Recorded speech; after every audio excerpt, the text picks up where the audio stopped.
जय हिंद मेरे प्यारे बच्चों। आज के इस नए वीडियो में अर्धवार्षिक परीक्षा 2025-2026 के लिए गृह विज्ञान विषय का वायरल मॉडल पेपर लेकर के आ चुके हैं। तो यदि आपके विद्यालय में अभी भी आपकी अर्धवार्षिक परीक्षा नहीं हुई है और आपने गृह विज्ञान विषय का पेपर नहीं दिया है, तो इस वायरल मॉडल पेपर को जरूर तैयार कर लेना, क्योंकि इस वायरल मॉडल पेपर से आप अपनी अर्धवार्षिक परीक्षा में 70 में 70 अंक जरूर लेकर के आओगे। मेरे प्यारे बच्चों, समय आपको मिलेगा 3 घंटे 15 मिनट का, और नोट के अंतर्गत ध्यान दें, प्रारंभ के 15 मिनट मिलेंगे आपको प्रश्न पत्र पढ़ने के लिए, और निर्देश में ध्यान देना, सभी प्रश्न अनिवार्य हैं। जितने भी प्रश्न हैं सभी प्रश्न अनिवार्य हैं। प्रश्न पत्र के 2 खंड हैं, खंड आ और खंड बा। पेपर के 2 खंड हैं, खंड आ और खंड बा। खंड आ में 20 बहुविकल्पी प्रश्न आएंगे, प्रत्येक प्रश्न 1 नंबर का होगा, और इस तरह से खंड आ होगा 20 अंकों का। क्लियर? तो चलिए मेरे प्यारे बच्चों, खंड आ के प्रश्नों को देख लें और इसके बाद खंड बा के प्रश्नों को देख लें किस तरह के प्रश्न आने हैं। खंड आ में मेरे प्यारे बच्चों निर्देश दिया गया है, प्रश्न संख्या 1 से 20 बहुविकल्पी प्रश्न हैं, प्रत्येक के 4-4 वैकल्पिक उत्तर दिए गए हैं। उनमें से सही विकल्प चुनकर ओएमआर शीट में गोले को काला करें। एक प्रश्न के 4 विकल्प होंगे खंड आ में, और जो भी विकल्प सही होगा आप उसी के अनुसार ओएमआर शीट में गोला काला करेंगे। चलिए पहला प्रश्न, ये सभी प्रश्न आप अपनी बोर्ड परीक्षा 2026 के लिए भी तैयार कर लेना, क्योंकि प्रश्न काफी ज्यादा इंपॉर्टेंट हैं। पहला प्रश्न है मेरे प्यारे बच्चों, मासिक बजट बनाना आवश्यक है। क्यों आवश्यक है? तो मासिक बजट बनाना इसलिए आवश्यक होता है ताकि आय व्यय में संतुलन बना रहे, यानी हमारी आमदनी कितनी है, हमारा खर्च कितना है, इसमें हमारा संतुलन बना रहे, इसलिए मासिक बजट क्या बनाना आवश्यक होता है। क्लियर? दूसरा प्रश्न है, आय व्यय के संतुलन हेतु कौन सा साधन उपयुक्त होगा। हमारी आय यानी आमदनी और हमारे खर्च में संतुलन बना रहे, इसके लिए कौन सा साधन उपयुक्त होगा। मेरे प्यारे बच्चों, राइट आंसर होगा मासिक बजट बनाना। चलिए अगला प्रश्न है, यदि एक पुस्तक का मूल्य 35 रुपया है तो 12 पुस्तकों का मूल्य क्या होगा। बिल्कुल बेसिक सा प्रश्न है, और इसको हम कैसे सॉल्व करेंगे। 35 को 12 से हम गुणा कर देंगे तो 12 पंचे 60 होता है। 6 हासिल आए, आपने छोटी कक्षाओं में लगाया होगा इस तरह का सवाल, और 12 तिया 36 और 6 कितने हो गए 42। 420 रुपया होगा 12 पुस्तकों का मूल्य। क्लियर? चलिए अगला प्रश्न है, जल का रासायनिक सूत्र क्या है। विकल्प इस प्रकार से हैं, राइट आंसर क्या होगा H2O। जल का रासायनिक सूत्र क्या है, H2O है। अगला प्रश्न है, जल द्वारा फैलने वाले रोग कौन से हैं। तो मेरे प्यारे बच्चों, जल के द्वारा फैलने वाले रोग कौन से हैं, यहाँ पर ध्यान देना, पेचिश, अतिसार और हैजा, उपर्युक्त सभी हो जाएगा राइट आंसर। प्रश्न अगला मोस्ट इंपॉर्टेंट है आपकी बोर्ड परीक्षा 2026 के लिए भी, ध्यान देना मेरे प्यारे बच्चों। विश्व पर्यावरण दिवस किस दिन मनाया जाता है। तो विश्व पर्यावरण दिवस प्रत्येक वर्ष 5 जून को मनाया जाता है, यहाँ पर ये वाला विकल्प सही होगा। प्रश्न संख्या 7 है, कौन सा रोग मच्छर द्वारा फैलता है। तो इनमें से राइट आंसर क्या हो जाएगा, मच्छर के काटने से कौन सा रोग फैलता है। यहाँ पर एक ट्रिक आजमा लेना आप लोग, माँ है मच्छर का पहला अक्षर, ये है देख लीजिए, माँ है, और मलेरिया में भी पहला अक्षर माँ है, तो माँ से मच्छर और माँ से मलेरिया, यानी मच्छर के द्वारा मलेरिया रोग फैलता है। क्लियर? अगला प्रश्न है, एटीएस अथवा टिटबैक का इंजेक्शन किस रोग के बचाव के लिए दिया जाता है। तो मेरे प्यारे बच्चों, इसका राइट आंसर होगा टिटनेस रोग के बचाव के लिए एटीएस अथवा टिटबैक का इंजेक्शन दिया जाता है। क्लियर? चलिए प्रश्न संख्या 9 है, किन वाहनों के लिए बाधा मुक्ति मार्ग उपलब्ध कराया जाना चाहिए। तो मेरे प्यारे बच्चों, यहाँ पर राइट आंसर हो जाएगा फायर सर्विस वाहन जो होता है और एम्बुलेंस, इनके लिए बाधा मुक्त यानी बाधा मुक्त मार्ग उपलब्ध कराया जाना चाहिए। प्रश्न संख्या 10 है, घर पर वस्त्र सिलने से अधिक बचत होती है। तो यदि घर पर आप वस्त्र सिलेंगे तो आपके समय की बचत होगी, परिश्रम की बचत होगी, या मीटर की बचत होगी, या इनमें से किसी की बचत नहीं होगी। तो यहाँ पर इस प्रश्न का उत्तर हो जाएगा, ध्यान देना, समय की बचत होगी। किसकी बचत होगी? समय की बचत होगी। और किसकी बचत होगी? यदि विकल्प में होता धन की तो भी ये भी सही होता, धन की भी बचत होती। और मेरे प्यारे बच्चों, एक विकल्प और होता कपड़े की। तो यहाँ पर ध्यान देना, ये यदि तीनों विकल्प होते, चौथा विकल्प होता उपर्युक्त सभी, तो हो जाता ये राइट आंसर। लेकिन यहाँ पर सिर्फ एक प्रश्न है, यानी एक विकल्प है, तो यहाँ पर समय की होगी राइट आंसर। कच्चे रंग के कपड़े धोते समय पानी में मिलाया जाता है। तो कच्चे रंग के कपड़े धोते समय पानी में क्या मिलाया जाता है? नींबू का रस मिलाया जाता है। क्लियर मेरे प्यारे बच्चों? अगला प्रश्न है, लौह तत्व की कमी से कौन सा रोग होता है? तो लौह तत्व की कमी से एनीमिया रोग होता है। यहाँ पर बी वाला ऑप्शन सही होगा। प्रश्न संख्या 13 है, कौन सा विटामिन जल में घुलनशील है? तो इनमें से कौन सा विटामिन है जो जल में घुलनशील होता है? तो राइट आंसर हो जाएगा विटामिन के, डी वाला ऑप्शन सही होगा। चलिए प्रश्न संख्या 14 है, अतिसार के रोगी का भोजन होना चाहिए। यदि कोई व्यक्ति अतिसार से पीड़ित है तो उसका भोजन कैसा होना चाहिए? नरम व तरल होना चाहिए। सी वाला विकल्प सही होगा। प्रश्न संख्या 15 है मेरे प्यारे बच्चों, हड्डी की मजबूती किस तत्व के कारण होती है? तो हड्डी की मजबूती होती है कैल्शियम के कारण। क्लियर? अगला प्रश्न है, मोच पहचान है, यानी मोच की पहचान है। मोच की पहचान या लक्षण क्या है? तो किसी को जब मोच आ जाती है तो पीड़ा होगी, यानी दर्द होगा, सूजन भी हो जाएगी, मांसपेशियों में खिंचाव भी होगा। राइट आंसर है इनमें से सभी। प्रश्न अगला है, मानव शरीर में फेफड़ों की संख्या होती है। तो मनुष्य के शरीर में कितने फेफड़े होते हैं? 2 होते हैं। यहाँ पर राइट आंसर होगा। अगला प्रश्न है, यहाँ पर मूर्छित अवस्था में घायल को स्थानांतरित करने की विधि क्या है? तो मूर्छित अवस्था में घायल को कंधे पर लादकर, या हस्त आसन में लादकर, या सहारा देकर, या इनमें से सभी होगा राइट आंसर। तो यहाँ पर राइट आंसर होगा कंधे पर लादकर स्थानांतरित किया जाना चाहिए।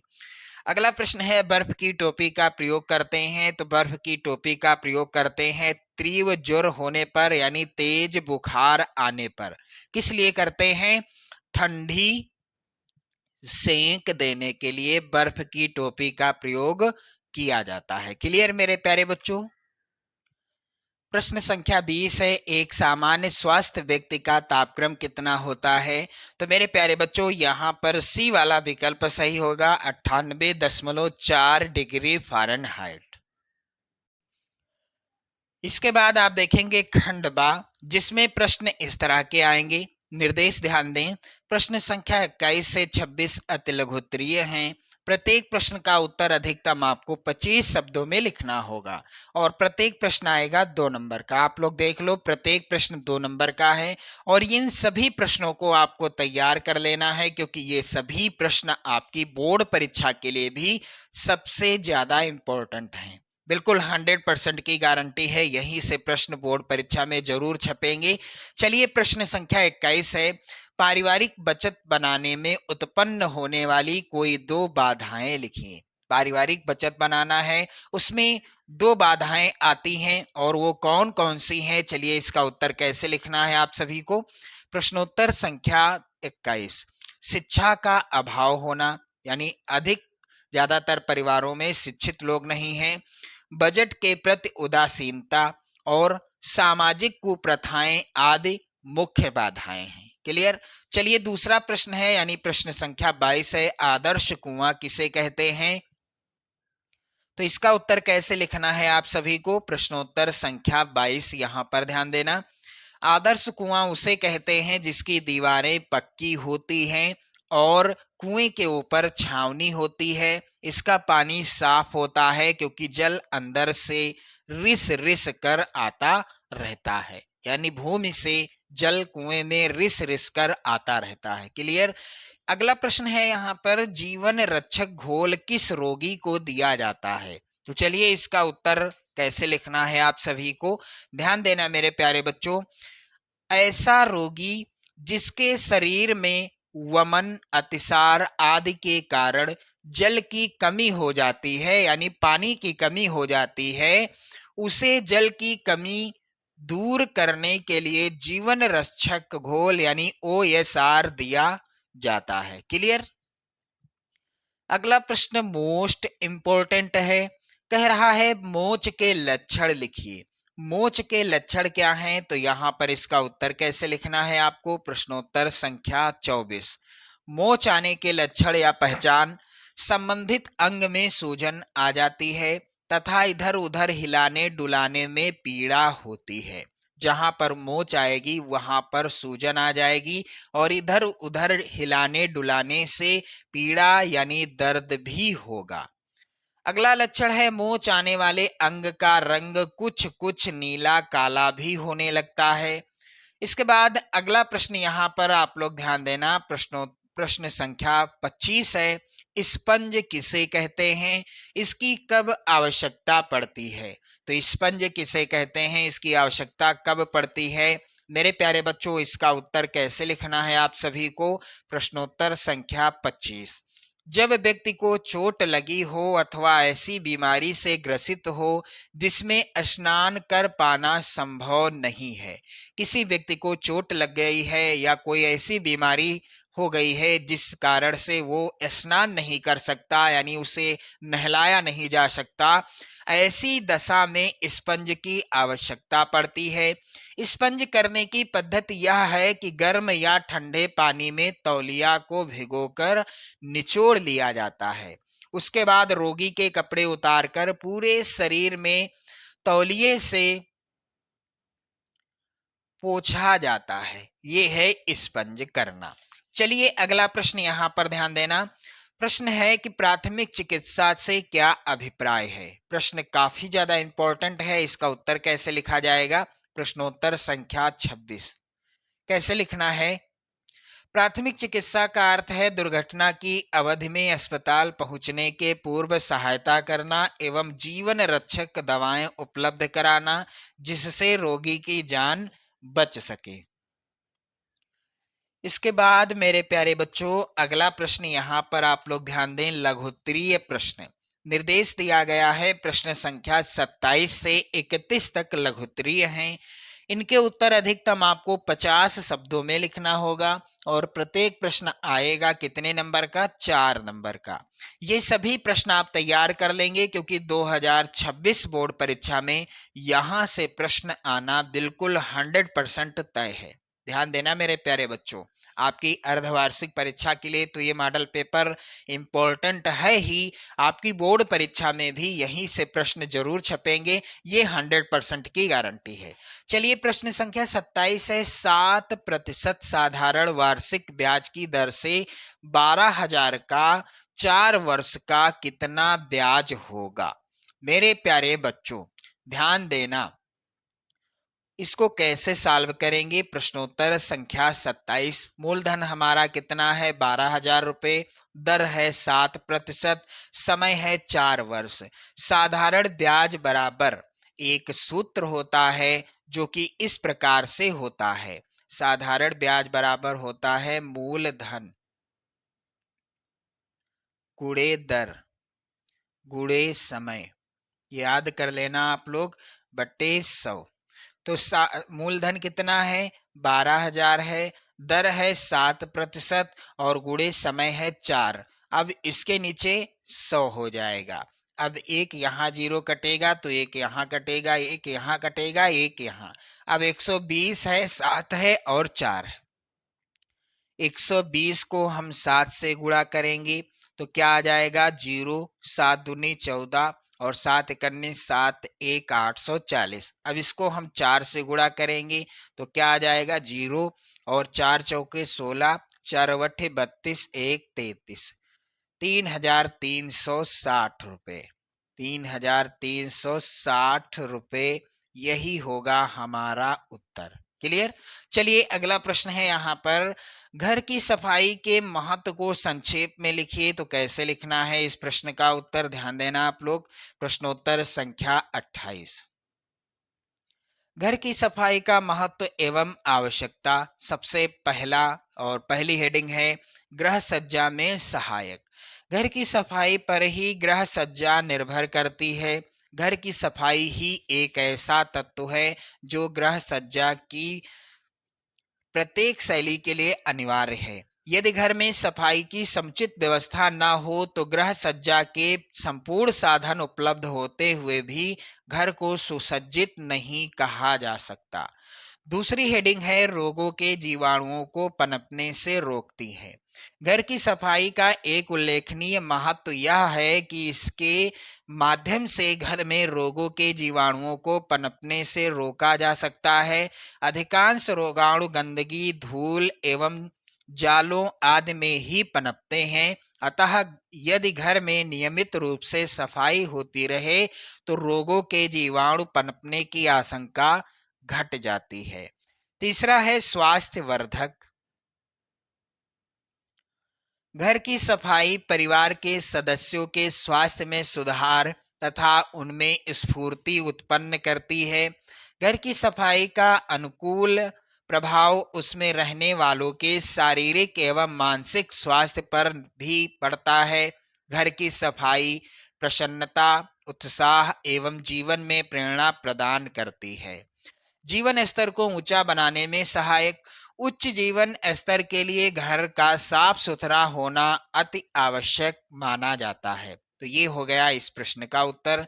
चलिए अगला प्रश्न है यहाँ पर, मियादी बुखार के रोगी की पोषणीय आवश्यकताओं का संक्षिप्त विवरण दीजिए। कैसे लिखना है इस प्रश्न का उत्तर, मियादी बुखार, ध्यान देना उसको किस तरह का पोषण देना है, खान पान किस तरह का देना है, खाना वगैरह। तो इस रोग में आंतों में घाव हो जाते हैं मियादी बुखार के दौरान।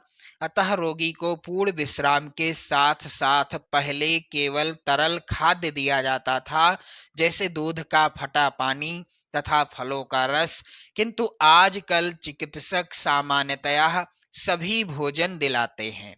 इसमें इतना ही ध्यान रखा जाता है कि वसा और मसालों का प्रयोग कम से कम हो तथा हल्की, मुलायम और सुपाच्य चीजें दी जाएं। अंडा और अच्छी तरह पका मांस भी दिया जाता है। इस रोग में लावे का पानी या लावा बहुत लाभप्रद सिद्ध होता है। स्वस्थ लाभ की अवस्था में भी अच्छे पौष्टिक भोजन का ध्यान रखा जाता है। रोगी अपनी रुचि की कोई भी वस्तु खा सकता है। क्लियर। चलिए अगला प्रश्न है यहाँ पर, प्रश्न संख्या 30। सिलाई किट क्या है? सिलाई किट की आवश्यक सामग्री की सूची बनाइए एवं उसका उपयोग लिखिए। किस तरह से इसका उत्तर लिखना है? प्रश्नोत्तर संख्या 30। ध्यान देना मेरे प्यारे बच्चों। सिलाई कटाई के कार्य के लिए आवश्यक सामग्री को उनके रखने के डिब्बे या थैली सहित संयुक्त रूप को सिलाई किट कहा जाता है। सिलाई के किट में फीता, इंच टेप, कैंची, मिल्टन चाक, स्कावेयर, मेज या चौड़ा पटरा, ड्राफ्टिंग के लिए कपड़ा, धागे, तिने, सुई, अंगुलिस्ताना, प्रेस यानी इस्त्री आदि वस्तुएं रखी जाती हैं। ये समस्त वस्तुएं सिलाई के काम में आने वाली प्रमुख सामग्री हैं। क्लियर मेरे प्यारे बच्चों। अगला प्रश्न यहाँ पर है, मनुष्य के शरीर में कंकाल तंत्र यानी अस्थि संस्थान की क्या उपयोगिता है? बिल्कुल इंपॉर्टेंट प्रश्न है आपकी परीक्षा के लिए, और इसका उत्तर कैसे लिखना है आपको? प्रश्नोत्तर संख्या 31। किस तरह से लिखना है इस प्रश्न का उत्तर? मानव शरीर में कुल 206 अस्थियां यानी हड्डियां होती हैं। अब शरीर के लिए अस्थि संस्थान का महत्व यानी कंकाल का महत्व क्या है? पहली हेडिंग रहेगी शरीर को गति प्रदान करना। शरीर के अस्थि संस्थान का शरीर के लिए एक विशेष महत्व है। शरीर तथा शरीर के अंगों को विभिन्न प्रकार की गतियां प्रदान करना। शरीर में अनेक अस्थियां हैं जो अस्थि संधियों द्वारा परस्पर संबंध हैं। इसके अतिरिक्त शरीर की सभी अस्थियां विभिन्न मांसपेशियों से भी जुड़ी रहती हैं। शरीर की अस्थियां, अस्थि संधियां तथा शरीर की मांसपेशियां व्यवस्थित रूप से मिलकर शरीर के अंगों को गतिशील बनाती हैं, जिससे पूरा शरीर विभिन्न प्रकार की गतियां तथा कार्य करता है।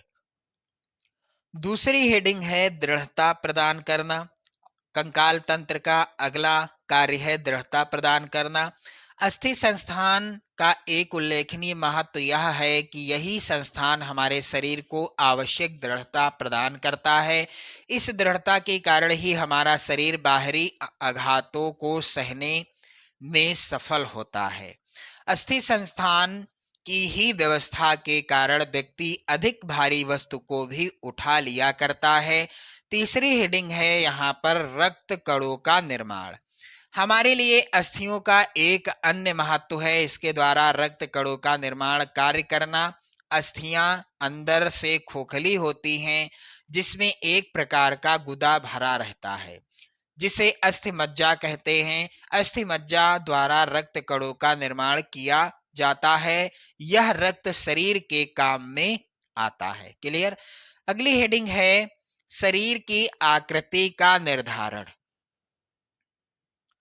तो शरीर के लिए अस्थि संस्थान का मुख्यतम महत्व है इसे एक निश्चित आकृति प्रदान करना।